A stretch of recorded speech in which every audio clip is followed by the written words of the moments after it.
사명자를 향한 바울의 부탁이라는 말씀의 제목으로 함께 말씀 나누기 원합니다. 사명자를 향한 바울의 부탁. 어제 우리가 목사님을 통해 말씀을 들었지만 이 디모데 후서는 사도 바울의 옥중 서신으로서 그가 썼던 가장 마지막 서신이라고 우리에게 알려진 편지입니다. 편지에는 항상 그 수신인이 있잖아요. 우리가 제목에서 알 수 있듯이 이 서신의 수신인은 바로 디모데였습니다. 디모데가 누구인지를 잘 생각해 보면 디모데는 사도 바울이 가장 아끼는 수제자라고 말할 수 있죠. 그가 선교 여행을 하면서 디모데를 만났고 디모데를 통해서 또 에베소 교회를 위탁하고 맡길 정도로 그에게 굉장히 큰 기대와 어떠한 잠재력들을 바라보고 그를 양육했던 그러한 사람이 바로 디모데였습니다. 바울에게 있어서는 아마 자신의 전 생애를 통해 자신의 목회 여정, 그 인생 가운데서 그래도 디모데라는 한 큰 열매를 맺었다라는 어떤 감사가 안에 있었지 않을까 이런 생각이 듭니다. 그러한 디모데를 향한 그의 마음, 옥중에 갇혀서 이 옥중에 갇혔던 것이 그가 로마에서 옥에 갇힌 것이 이번이 두 번째잖아요. 이 상황 속에서도 그의 마음 가운데는 자신이 갖고 있는 그 복음에 대한 열정이 활활 타올라 이것들을 올바르게 도전하여 주고 또 디모데가 그의 목회를 해 나감에 있어서 어떤 어려움 없이 좋은 리더십을 발휘할 수 있고 좋은 영적 지도자가 될 수 있도록 이렇게 인도하기를 원하는데 그래서 펜을 들어 이 서신을 쓰고 있다라는 것을 저와 여러분은 너무나도 잘 알고 있습니다. 그래서 한 사명자를 바르게 세우기 위해서 어제 말씀에 이어서 오늘 말씀 디모데후서 1장 8절에서 18절에서는 바울이 부탁을 합니다. 사명자를 향한 그 바울의 부탁이 오늘 말씀에 나오는데 그것을 한 4가지 정도로 함께 살펴보기를 원합니다. 첫 번째로 사명자를 향한 바울의 부탁, 그것은 바로 복음과 함께 고난을 받으라입니다. 복음과 함께 고난을 받으라. 오늘 말씀 8절인데요. 그러므로 너는 내가 우리 주를 증언함과 또는 주를 위하여 갇힌 자 된 나를 부끄러워하지 말고 오직 하나님의 능력을 따라 복음과 함께 고난을 받으라. 아멘. 그리스도인의 삶에 있어서 복음은 매우 중요하죠. 사실 저와 여러분 우리 모두가 그리스도인이라 불리는데 만약에 그리스도인들이 복음에 대해서 모르고 우리들의 삶을 살아간다면 그것은 분명 안고 없는 찐빵, 허울뿐인 인생이 될 것입니다. 그리스도인의 삶에 있어서 가장 기본적인 것은 뭐니 해도 복음입니다. 그렇다면 저와 여러분에게 질문을 던져볼까요? 그렇다면 과연 복음은 무엇입니까?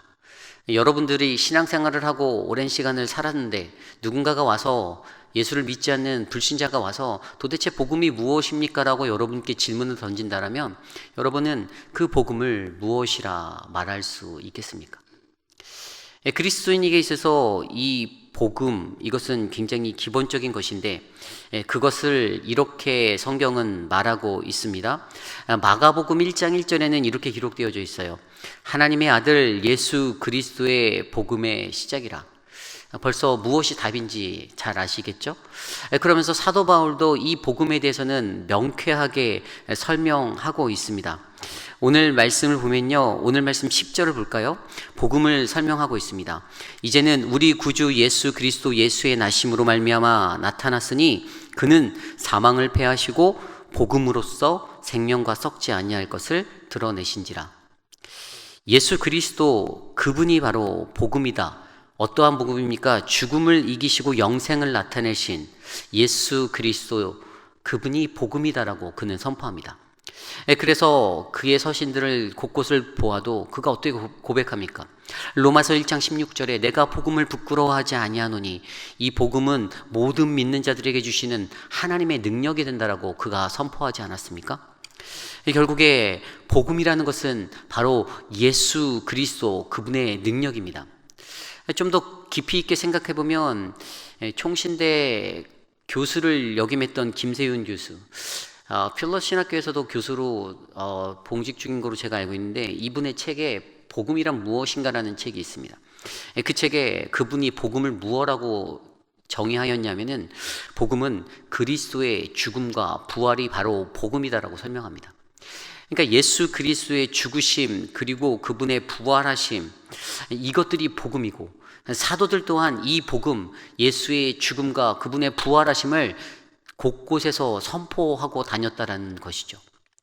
결국에 이 복음을 이해하기 위해서는 그리스도의 죽음과 부활을 인정하는, 그분과 하나 되는, 그분과 연합함이 있는, 그래서 우리가 침례를 받는 그것들, 또 우리가 성만찬을 하는 그 모든 것들에서 날마다 그분의 죽음과 부활하심을 기억하고 하나 되기 위하여 나아가는 그러한 모습들이 늘 필요한 것이죠. 결국에 복음에 대한 정의는 이렇게 중요합니다. 그 복음이 무엇인지를 바로 아는 것, 바로 예수 그리스도가 나의 복음이 된다라는 것, 그리고 그 복음이 어떠한 것들을 약속해 줍니까? 복음의 약속은 바로 구원이잖아요. 그분의 죽음과 부활하심을 믿고 그것을 따르는 자에게는 분명히 큰 구원, 그 구원을 주시겠다라고 하나님의 말씀을 통해 우리에게 약속하셨잖아요. 그것들을 바라볼 수 있는 믿음의 삶이 필요하다는 것이죠. 결국에 이 복음을 온전히 이해하고 나서 살아가는 자들에게 바울의 권면은, 사명자를 향해 말하는 그 부탁은 복음과 함께 고난을 받으라는 겁니다. 고난을 받는 것은 얼마나 힘듭니까? 너무 힘들잖아요.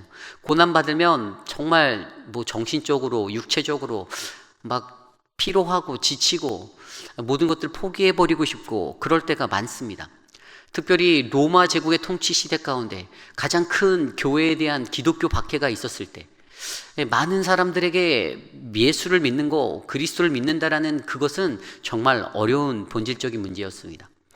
목숨을 걸고 예수를 믿어야 하는 그 상황들이 그들에게 있었습니다. 오늘날 우리들이 신앙생활하는 것처럼 편하게 신앙생활할 수 있는 거, 내 마음에 맞는 대로 신앙생활할 수 있는 거, 그냥 내 마음에 맞지 않으면 쉽게 교회를 떠나버릴 수 있는 것의 문제가 아니었습니다. 예수를 믿을 수 있다라는 그 사실만으로도 내 안에 감사가 흘러넘칠 수 있는 그 시기가 바로 초대교회, 그들이 박해받는 그 대박해의 시간 동안에 그들의 삶 가운데 펼쳐진 그러한 여정이었습니다. 결국에 그러한 사명자들을 향해, 자신이 사랑하는 디모데를 향해 외치는 그의 말은 복음과 함께 고난을 받으라는 것이죠. 근데 그 고난받아야 되는 이유에 대해서 어떻게 그가 설명을 합니까? 바울이 설명합니까? 그것은 바로 아까 읽었던 8절 말씀에 하나님의 능력으로 힘입어 그것들을 감당할 수 있다고 말합니다. 복음과 함께 고난을 받는데 하나님의 능력에 따라 고난을 받으라고 하는 이 아이러니한 말씀. 내가 고난받아서 힘들어 죽겠는데 그 힘든 걸 받으라고 하는데 그것을 오직 하나님의 능력을 따라 받으라고 설명하고 있습니다. 결국에 여기에 가장 큰 대안은 그 힘들고 어렵고 지칠 것 같은, 죽을 것 같은 고난도 결국에는 믿는 사명자에게는 하나님이 능히 감당할 수 있는, 이겨낼 수 있는 그 길들을 다 마련해 놓으셨다는 것들을 우리는 알 수 있죠. 사명자로 살아가기 위해서는 복음과 함께 고난을 받는 이 모습이 필요합니다. 사도 바울의 그 인생 가운데 예수를 만나 그의 회심이 일어난 그 이유, 그의 삶이 사울의 인생에서 바울의 인생으로 전복되었을 때 그의 삶은 편안한 인생이 아니라 고난의 시작이었습니다. 죽는 그 순간까지 그 고난은 더욱더 가중되었지 전혀 감해지거나 약해지지 않았습니다. 예수를 믿는다는 게 쉬우면 얼마나 좋을까 이런 생각을 해보지만 사실 그것은 절대로 쉬운 문제가 아닌 것이죠. 그래서 복음과 함께 고난을 받으라, 이 권면 앞에 우리가 한 가지 고민해 볼 수 있는 게 있는데 그것이 바로 나는 복음과 함께 고난을 받고 있는가, 이 질문을 우리 스스로에게 던져볼 수가 있습니다. 사랑하는 성도 여러분, 여러분들의 삶 가운데 여러분은 복음과 함께 고난을 받고 계십니까? 만약에 내가 지금 편하게 신앙생활을 하고 있다 그렇게 생각하면 그것이 나쁜 것은 아니겠지만 한 번쯤 돌이켜 점검해 보시기를 원합니다. 그리스도 이 사명자의 삶은 언제나 늘 고난의 삶입니다. 그 고난이 내게 함께 있는가? 내가 지금 이 고난을 받고 있는가? 내가 그리스도의 죽음과 부활하심을 날마다 경험하는 그 고난 앞에 서 있는가?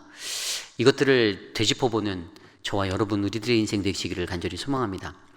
오늘 두 번째로 사명자를 향한 바울의 부탁은 부르심을 생각하라입니다. 오늘 말씀 9절 말씀입니다. 하나님이 우리를 구원하사 거룩하신 소명으로 부르심은 우리의 행위대로 하심이 아니요 오직 자기의 뜻과 영원 전부터 그리스도 예수 안에서 우리에게 주신 은혜대로 하심이라. 9절 말씀을 잘 생각해 보면 하나님의 부르심은 거룩하다라고 설명합니다. 그리고 그의 부르심의 이유는 내 행위 때문이 아니라 뭐 때문이라고요? 무엇 때문이라고요? 오직 하나님의 뜻과 플러스 그의 은혜 때문이다라고 설명합니다. 거룩하신 하나님의 소명, 그 거룩한 하나님의 소명을 내가 받는 것, 그분이 나를 불러주셔서 내가 이것들을 받는 것은 내가 잘나서가 아니죠. 그것은 온전히 하나님의 뜻과 그분의 은혜 때문이라는 사실입니다. 내가 뛰어나서, 내가 재력이 있어서, 내가 잘나서 하나님이 날 불러주신 게 절대 아니라는 사실입니다. 내가 세상에서 잘 나가기 때문에 하나님이 나를 써줄 거야, 이것의 문제가 아니라는 것이죠. 그렇다면 이 부르심을 생각하는 것, 사명자에게는 정말 중요한 겁니다. 이러한 질문을 던질 수 있잖아요. 하나님이 나를 왜 부르셨을까라는 질문을 던질 수 있습니다. 하나님이 나를 왜 부르셨을까? 하나님이 왜 나를 목회자로 부르셨을까? 하나님이 왜 여러분들을 장로로, 집사로, 권사로 부르셨을까? 이것들을 생각해 볼 수 있는 것이죠. 이것이 바로 사명자에게 필요하다라고 권면하고 있습니다. 디모데에게 그렇게 권면합니다. 너의 부르심을 생각해 보아라.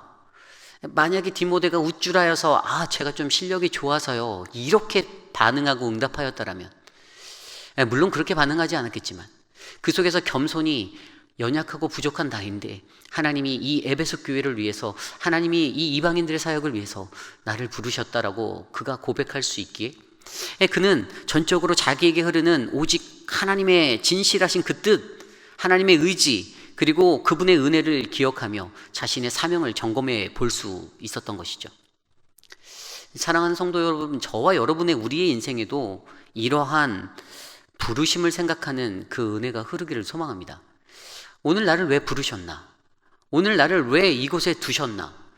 그 부르심의 문제를 생각할 때 그 어떠한 나의 환경과 나의 여건들이 문제가 되는 것이 아니라 오직 하나님의 은혜로 하나님의 뜻을 감당해낼 수 있는 그 힘과 능력을 얻을 줄 믿습니다. 또 11절 말씀에 보면요, 그것을 통해서 바울이 어떻게 고백합니까? 내가 이 복음을 위하여 선포자와 사도와 교사로 세우심을 입었다라고 말하지 않습니까? 그 부르심을 생각할 때에 바울이 내린 자신의 결론은요, 나는 이 복음, 예수 그리스도를 위해서 그분의 죽으심과 부활하심을 선포하는, 그래서 사람들이 모든 영혼이 그 큰 구원을 아는 것을 위해서 나는 사도와 교사로 세우심을 입었다라고 그는 확신하며 나아갈 수 있었습니다. 자신에게 부르신 그 자신의 부르심, 자신을 부르신 그 부르심을 되짚어 생각할 때 사도 바울에게 이러한 확신이 생겼던 것들, 이것이 바로 우리들 안에게도 일어나기를 간절히 소망합니다. 오늘 사명자를 향한 바울의 부탁 세 번째는요, 바로 들은 말씀을 본받아 지키는 것. 바울로부터 전해 들은 말씀을 말하는 것이죠. 들은 말씀을 본받아 지키는 것이라 말씀하고 있습니다. 오늘 말씀 13절 말씀입니다. 13절 말씀, 너는 그리스도 예수 안에 있는 믿음과 사랑으로서 내게 들은 바 바른 말을 본받아 지키고, 14절에 보니까 우리 안에 거하시는 성령으로 말미암아 내게 부탁한 아름다운 것을 지키라. 바울에게 가르침을 받았잖아요. 그 가르침은 하나님의 말씀이었습니다.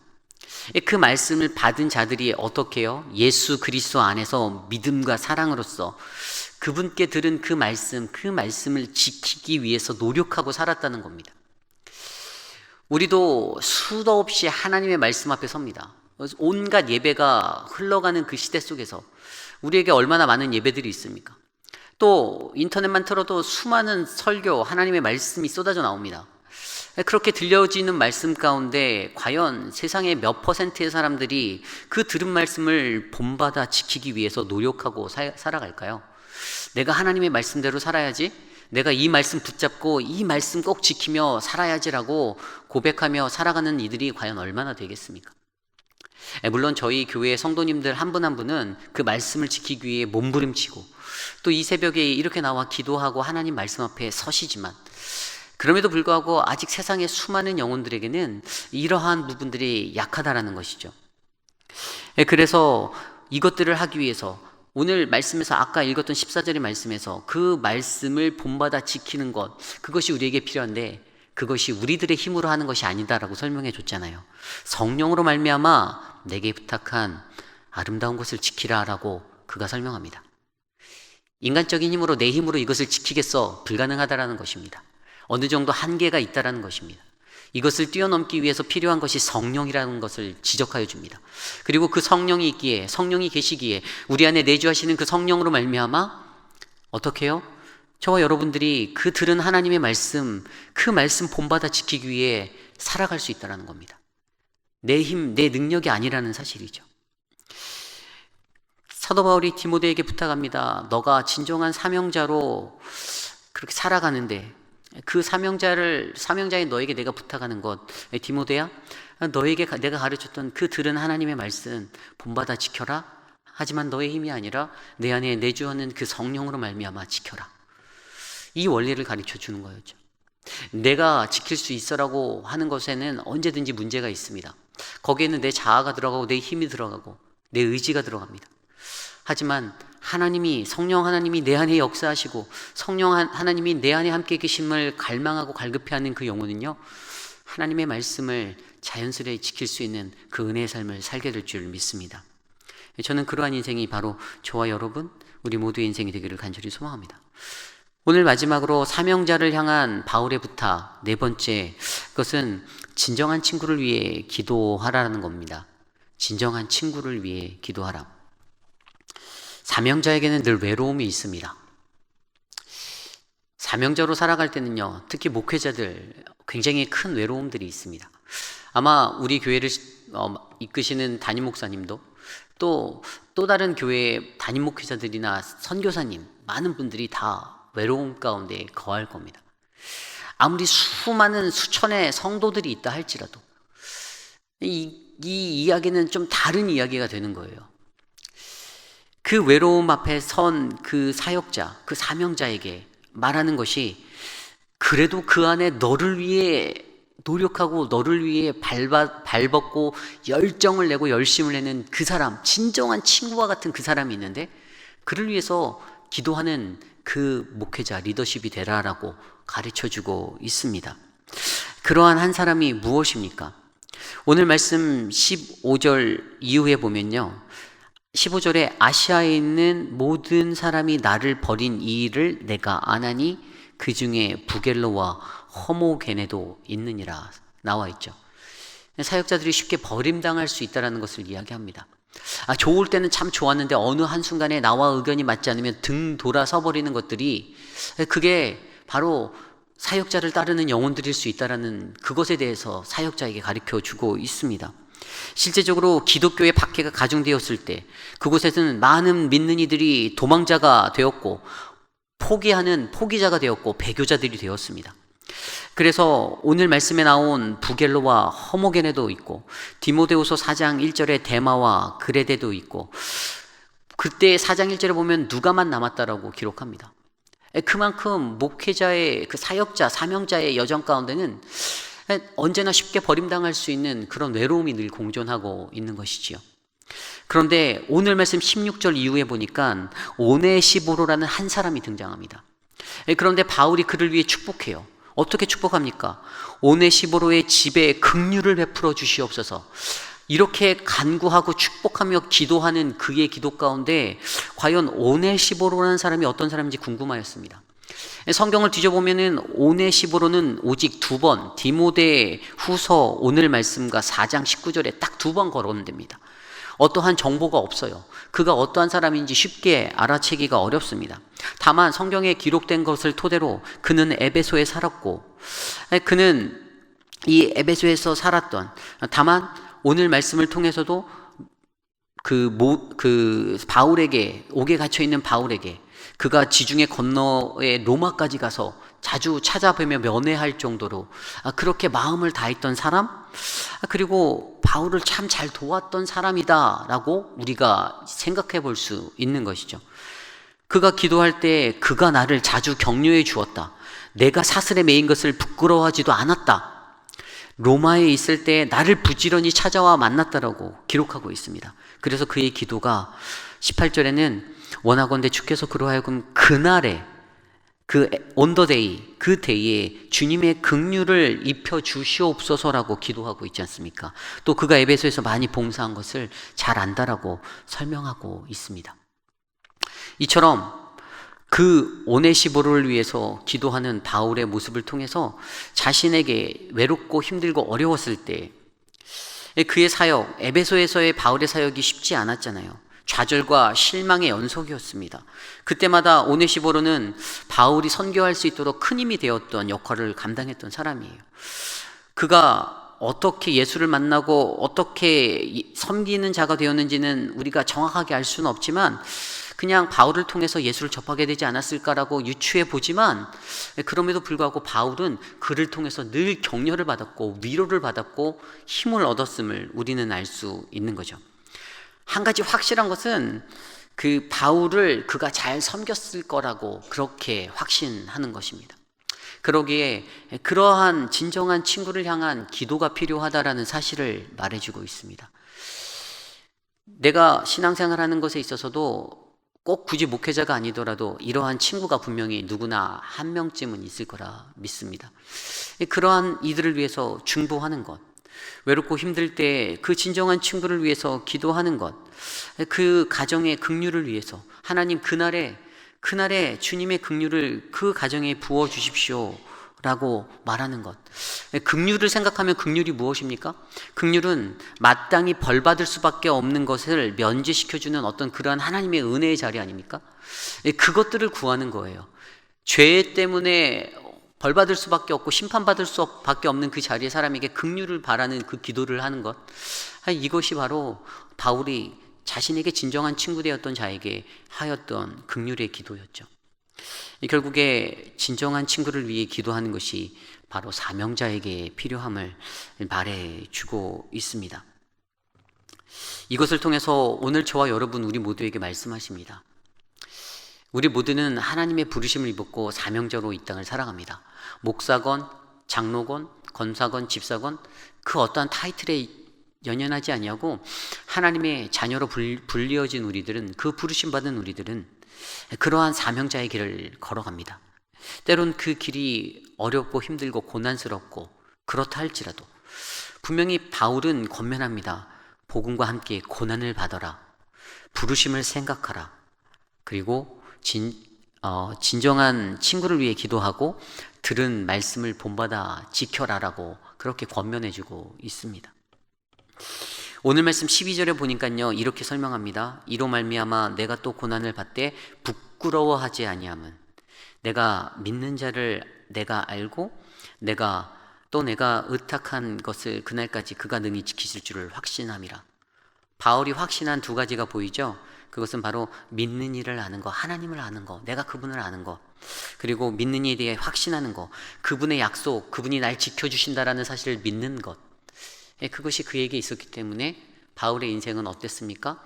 죽는 순간까지 오직 예수를 위하여, 그 복음 예수 그리스도를 위하여 다름질하는 그 인생을 주저하지 않았던 것입니다.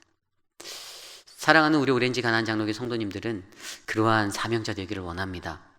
사명자를 향한 그 바울의 부탁을 들으며 디모데를 향한 부탁이지만 오늘 바울을 통해 주시는 이 말씀은 저와 여러분 우리 모두에게 주시는 그러한 은혜의 말씀입니다. 사명자로 살아가는 그 시간 속에서 과연 나는 그리스도와 함께 그 복음과 함께 고난을 받고 있는가? 과연 나는 하나님이 나를 왜 부르셨을까? 나는 그분의 들은 말씀대로 내가 살려고 몸부림치고 있는가? 성령님을 의지하여 또 나는 진정한 나의 친구를 위해 기도하는가? 이것을 놓고 기도하고 이 하루도 하나님이 주시는 그 은혜 가운데 승리하시는 저와 여러분 우리 모두가 되시기를 간절히 소망합니다. 오늘 우리에게 주신 하나님의 말씀을 놓고 기도하기 원합니다. 사명자로 부르신 우리들에게 복음과 함께 할 때에 두렵지 않고 복음과 함께 할 때에 고난도 내게 유익이 된다라고 고백할 수 있는 그 믿음의 기도를 드리며 주님 내게 능력 되어 주시고 내 삶을 인도하여 주시옵소서 함께 기도하겠습니다.